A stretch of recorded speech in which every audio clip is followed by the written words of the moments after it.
Home, Australian politics is a non-stop Punch and Judy show. That's according to a special report on Australia published in this week's edition of The Economist. The influential magazine, which is out today, looks at what's driving Australia's amazing prosperity, but it's not too flattering on our local leaders. The report is called No Worries, and it was written by the magazine's writer-at-large, Johnny Grimond. And for more, he joins us now from London. Johnny Grimond, good to talk to you. Thanks for the time.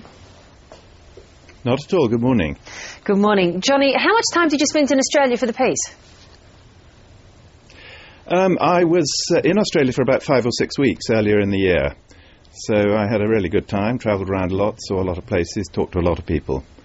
It was an extraordinarily prosperous and successful country. It does indeed, but it's, I guess, the most immediate thing that leaps out at you about your piece is that the question mark has now started to appear when it comes to description of the lucky country. No worries, the headline of the piece has that question mark after it. What's the query now that's above the head of Australia, in your view? Well, I think we're all old enough to know that good times don't roll forever. And Australia's been on a very long roll, as it happens. It's had 20 years without a recession, and that's better than practically any other rich country in the world. So it's an extraordinary record. But the longer it goes on, the more you have to think that one day it's going to stop, and you need to be prepared for it. And obviously you want to fix the roof when it's not raining, and this is the time to do it. So I'm not saying that things are going to turn bad at all soon, because I don't think they are. But on the other hand, I think it is a good time to be looking to the future and seeing what might need fixing or what you might realise needed fixing when in fact the boom stops.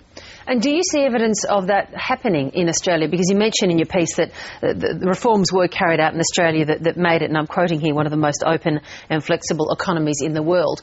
But do you see Australia preparing for times past the mining boom? Well, of course, there is talk of that, and the government is trying to do certain things. It's trying to pass a carbon tax, and there's setting up a national broadband network, and so on.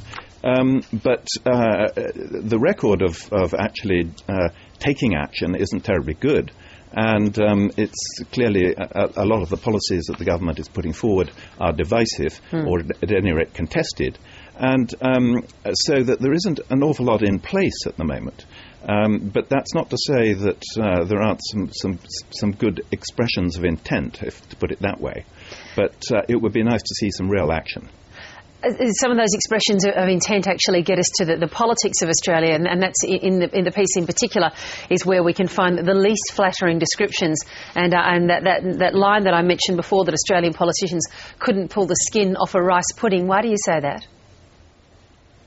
Well, I think it's very striking that although Australia is having a great mining boom at the moment, a commodities boom, and that's what's driving the dollar up, for instance, and what's drawing a lot of attention, the real basis for Australia's prosperity is the record of reform that took place in 20 years, really between 1983 and 2003, by several governments, first of all Labour governments and then latterly the Liberal government of John Howard. That was when the real work was done in turning Australia from a very closed, protected, regulated economy into this open, flexible one, and when the courageous decisions were taken. And those decisions were taken by people who had a kind of long view of the future, who weren't concerned only with the short run and what the immediate pressures of daily politics or weekly politics. And now the impression I get, and I think I'm not alone, is that an awful lot of political exchange and debate and controversy centres on very short-term things. Who won the day? Who won the week? What are the latest polls say? What's the latest on talkback radio? Who's looking good? Who's down? Who's up? And I think it would be good if some politicians actually raised some of the issues of how is Australia going to cope with some of the problems created by a high dollar, for instance. how are Australians going to earn their living in 10 and 20 years' time? Is enough being spent on education?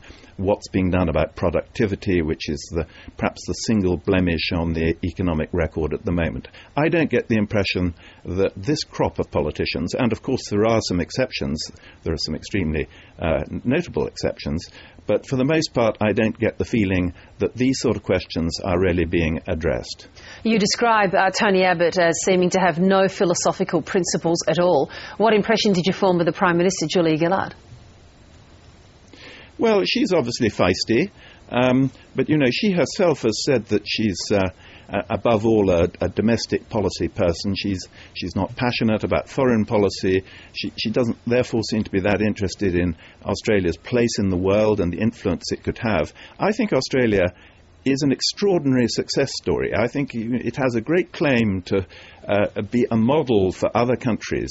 You in Australia have an astonishingly impressive record as not just a successful economy, but an extremely harmonious society. You have none of the big problems, the big structural problems that many larger countries have. You don't have a depressed region.